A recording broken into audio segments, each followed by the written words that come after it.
Hi, my name is Jasmine Bell, and for my chapter analysis, I chose chapter 4, Egoism and Social Contract. So the best way to describe chapter 4 is it comes off as a what's in it for me kind of situation. It basically describes people as always looking out for themselves and being selfish, even if we think it isn't. Um, Especially dealing with psychological egoism that also kind of summarizes the what's in it for me scenario and how we are beneficial only to others if it is beneficial to ourselves. Um, so, like I was just saying, some main arguments on the psychological aspect of egoism is the fact that everything we do is selfish and in our own best interests, even if we think it isn't. Some philosophers, like Max Stirner, argues that acting for another person's own interest is in fact impossible. And also some points that I came across during this chapter or during this section of the chapter was that some egoists even believe that altruism, which is basically saying that being selfless is an illusion. It also went into detail about some opposing arguments of this theory, and it says that it is an example of a non-falsifiable theory, which basically says that it's unlikely that one has to know another person's deep motivation or deep desire or concern. Ethical egoism, basically that same thing, saying that everything we do is selfish, except it's pushing the fact that we should be selfish. Some philosophers like Adam Smith argues that one should pursue their own best interest, but they say that we shouldn't be so cold-blooded. And with that being said, of us pursuing our own best interest, there it kind of works out in the fact of like the book had said that if we weren't pursuing things in our own best interest, then there would be no competition, such as competitive sports or such as just being the best at really basically just having competition. There would be no competition if everybody got the same rules, or say in a movie, if there was no real scare factor or um sort of plot, then everything would be boring, basically.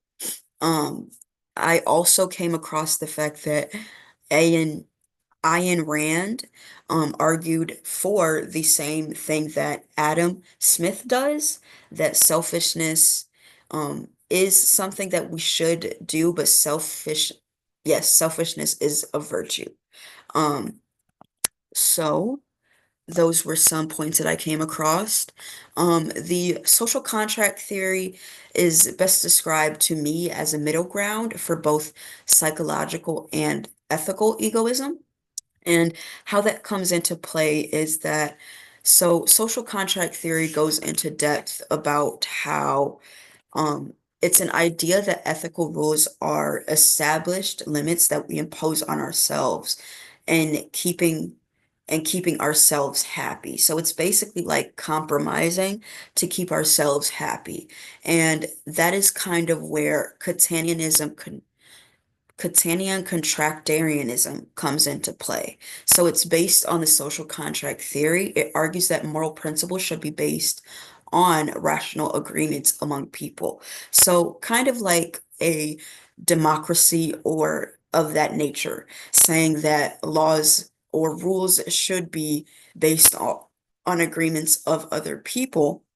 And moral rules should be universalizable, which basically goes into saying that every rule should apply to everyone, no matter what. And that's kind of the theories that I agree on because phil not philosophical, psychological and ethical egoism kind of pushes the fact that everyone should be selfish and kind of getting what's theirs. For me, I truly believe that the social contract theory is the best way to go in terms of living our lives.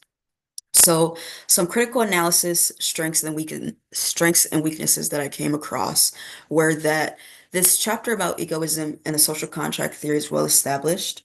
I did agree with the fact that there were real world examples in the ethical and psychological egoism. They did give great examples of what those would look like. I did have a couple problems with sort of understanding the concept of everything and sort of getting the bigger picture of it all. So I may have a couple errors in there, here and there throughout this presentation. So moral dilemmas, like the grandfather example, offered a broad overview of how some theories can give confusion in modern day times, and so sometimes, or give dilemmas of what exactly we should do in right or wrong. And that's kind of what I was getting at with the ethical and psychological, was just so right and wrong, or black and white. It's either you do this or you do that. I didn't like that. I did believe that the social contract theory did give some leeway, or at least give some moral agreement, or some sort of understanding more. So some weaknesses that I did come across or didn't like was the fact that the author kind of assumed that, like I was saying, all individuals are either selfish or selfless, and that was a kind of weakness for me because I didn't exactly believe that. I think that there is a bit of a gray area in between that.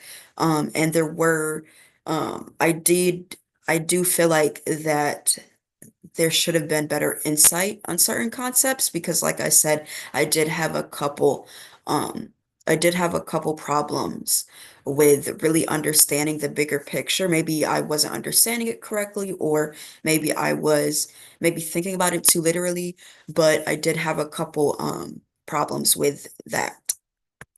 So the comparison that I got for these were that all of the theories mention how self-interest and ethics play a role within each other. Ethical and psychological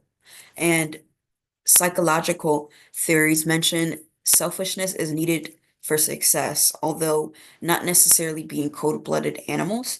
That was a couple similarities that I came across. A couple differences is the views on altruism.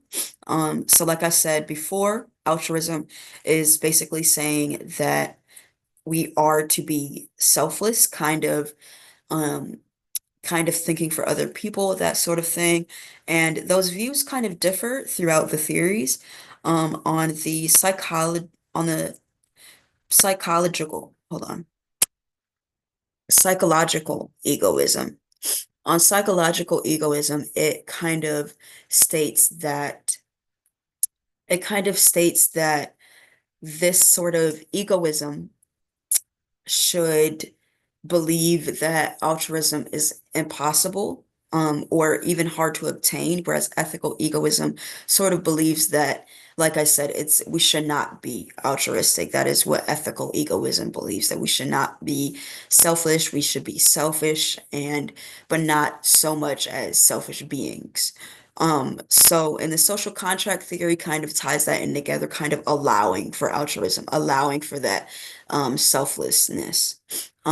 So, and then a couple differences, like forming laws through mutual agreement instead of pursuing selfishness. That was kind of this, so laws through mutual agreement instead of pursuing that selfishness that the ethical and psychological agreements pursue. So, in conclusion, this chapter presented different ideas and theories on the relationship between um, self-interest and ethics. These theories talked about psychological egoism and ethical egoism and the social contract theory. Just to recap, psychological egoism deals with the fact that we can be altruistic, but it isn't really obtainable, sometimes even impossible. Ethical egoism sort of says that we should be selfish, we should go after what we need, but we should also keep in mind to be kind to others so that way we can still have the success to be happy.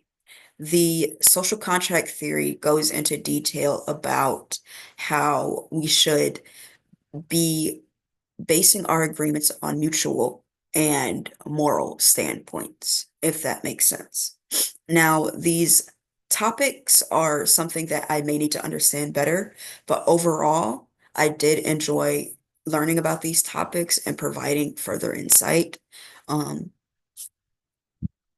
thank you for being present in my presentation and, being here throughout the end. Thank you.